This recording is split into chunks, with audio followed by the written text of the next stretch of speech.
But the one that's reacting positively is M&M. So let's talk about M&M Financial Services. Surging in trade today, up 3.75% as I speak. Q3 earnings came in above street estimates. Their asset quality has improved. Disbursements have also surged. But the management has lowered their guidance, especially on ROA, return on assets, the target of 2.5%, which they had originally said in FY25. They admit is tough to achieve. Ramesh Iyer, Vice Chairman and Managing Director at MMFSL, joins us. Good morning, Mr. Iyer. Thank you very much indeed for joining us. Well, first up, your margins actually are better than the previous quarter. Of course, lower year on year, but from 6.5 to 6.8, how did you manage that despite the rise in costs and the rise in risk weights? No, so we had said this in the previous quarter because we had already put in some actions very clearly. One of them, of course, was to increase the lending rates to an extent, and that's come in on the new disbursements. Two, we've said that the product mix is slightly undergoing change, and the high yield products like the pre-owned vehicle is growing for us, and that would kind of to some extent improve the margin, was two. And the third was there was some fee-based income coming in through the insurance distribution, etc. And I think all three put together has added to a little increase in our margins from a 6.6 to a 6.8. Okay. Disbursements are up very strongly quarter on quarter. You can maintain this pace. What is your expected disbursement growth or even AUM growth for that matter for the next year? I think we've said it all through. 20-25% growth is not too difficult. The market is very positive. Sentiments are continuing to be strong. Footfall is high. The cash flows on which these markets depend, all of them are doing well, whether it's the tourism, whether it's the infrastructure, the farm cash flows have been good. So I think overall things are going pretty well for us out there. And we are very confident that maintaining this kind of a disbursement growth or an AUM growth should not be a challenge. And therefore, we are holding on to our F25, what we had committed in F22. Okay, now, Mr. Iyer, you have to help me understand this because your disbursement growth is 11% quarter on quarter, but the AUM growth is far subdued. It's about, 2% quarter on quarter. Why is it so different? And let me tell you where I'm coming from. There was a Reserve Bank guy who had once explained to me that if disbursements grow so much, but AUM doesn't change, then probably there is evergreening. This was in another context, in another company altogether, but this worry can be there with others. No, so let me be very clear. Ours is completely secured loan. We are a wheels business, and therefore the disbursements are for vehicle acquisition, tractor buying, etc., etc.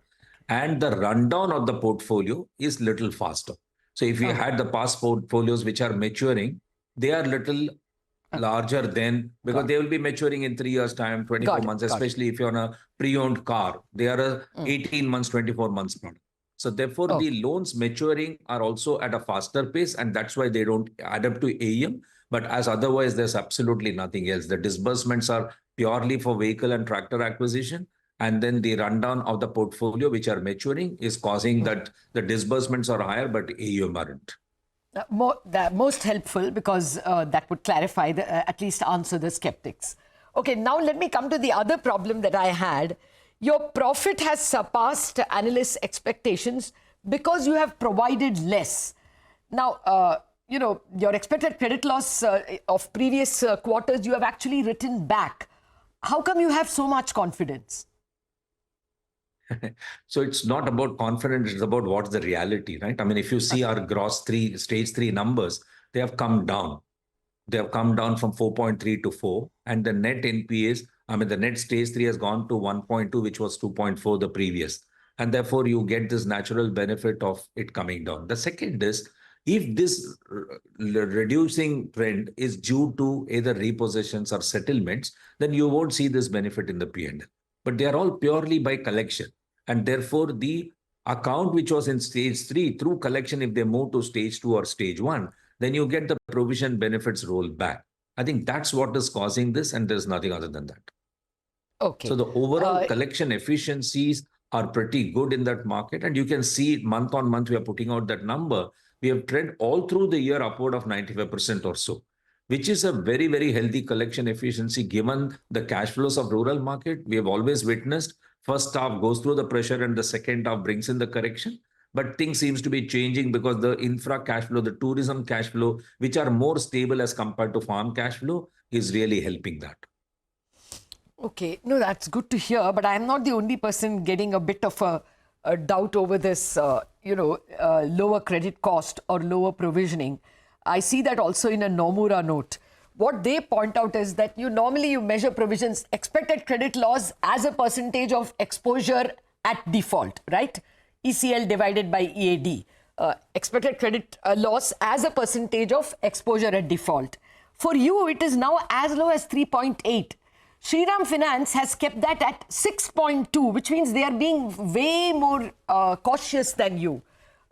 Would you still not say that you are being a little more, shall I say, confident? I think we are pretty confident. You look at 1 year back, our GS3 number had gone to as high as 14%, 15%. And we had said that these are delays and not defaults. And we continuously see them come back. And you see every quarter, our GS3 numbers have continuously come down.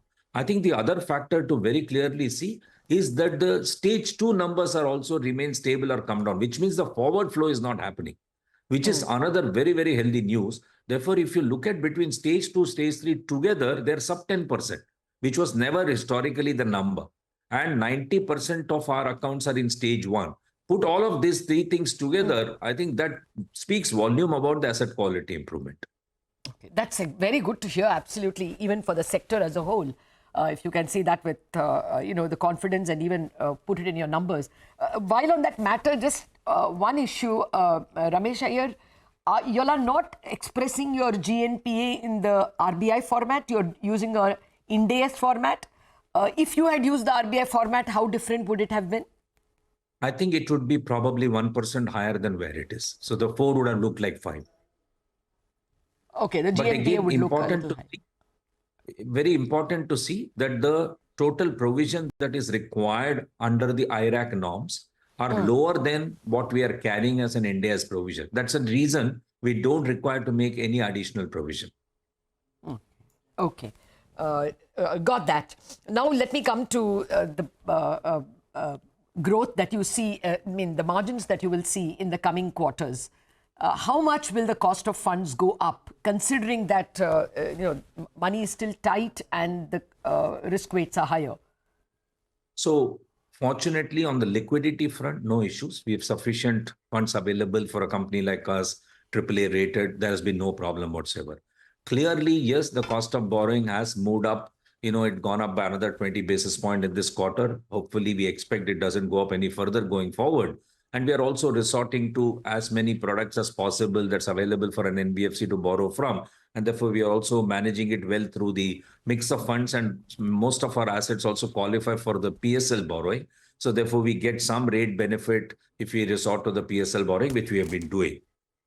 Putting all of this together, clearly the cost of borrowing, if you recall our past discussion, we were expecting around the festival time, the rates would come down, but that was not true. And then it continues to remain, and therefore we are not able to make a statement about when will the rates come down, but we are hopeful it has to come down in F25. And that is something that we will wait for the further margin improvement. But at this stage, the rates do remain elevated. And that's a fact. And that's a reason our borrowing costs, lending rates have also gone up by at least 20-25 basis points. Okay. And therefore, your guidance for margins would be? So we think that by March, our aim is to move it towards 7. Our commitment, if you recall, F22 that we made for F25 was to reach 7.5. I think that looks a little distance away. We may be 7.2 or so once the borrowing cost comes down. I think what we have to do in terms of product mix in our borrowing, what we have to do in terms of lending rate increase, or what we have to do in terms of product mix change in our product lending products, I think we have done most of it. Now, if for it to go beyond 7, we would expect that even the borrowing cost has to come down, and we do hope it happens in F25. Oh, yes, we all hope that, but it's simply not happening. Banks are simply competing for deposits at a higher rate. Mr. Iyer, where do you see demand? I mean, you're quite confident about the AUM growth, the clip at about 20%. You yourself in your numbers show that tractor demand is not very good. Shriram Finance in their numbers showed that personal vehicles was not very good. Like you, they've done extremely well in commercial vehicles. So if personal vehicles and PVs and tractors slow down, do you foresee any problem? Is 20 a tough target in FY 24-25? One is, of course, I'm expecting that OEMs will also push up the price in FY25. So for the same volume, the disbursements could be better. I hope 2 or 3% gets contributed in AUM growth through the price increase to vehicles happen. But I think as far as tractor is concerned, I still believe that the haulage application tractor will continue to do well. It's the farm application which is done enough as much as it should do. I think with the construction activity, the infra activity going on in full swing, and we're seeing that in construction equipment side, the demand on construction equipment side, and therefore the haulage application of tractor should do well. While amongst all the vehicle family put together, tractor being one of that, probably tractor would grow lower than the vehicle part. The second is, given our deeper penetration, a long relationship with OEMs and dealers, etc., we are seeing market share gain amidst competition out there. So we're also betting on our ability to retain market share at where we are and even grow it a little more. And the last of the product where we see a lot of traction is the pre-owned vehicle. Now, the new car segment may be going through some pressure and a single-digit growth, etc. But on the pre-owned vehicle segment, we are seeing phenomenal demand. And actually, the dampener was a non-availability. With all finance companies repossessing less vehicles, the supply side was a constraint. Clearly, that would continue to be. I think the exchange programs are doing well at the dealership, so that should push up some supply. But I think pre-owned vehicle is something that we would bet on for our growth as well. Okay, very quickly, sir, last question I'm trying to squeeze in. Do you expect any support at all from RBL, since the group has some stake in that bank? Are you getting any synergies from them at all? No, we have our own business to do. We're very different markets, so not on the business front, surely. But, we would want to look at every bank, not just any one particular bank. And as you know, we have already put out our co-lending arrangement that we are working with SBI, co-origination with Bank of Baroda, etc. So I think these are market opportunities. It has honestly nothing to do with who's got what stake where. But these will be purely looked at as market opportunities and nothing more than that. Got it. Thank you very much and all the very best for a great FY25, Mr. Iyer.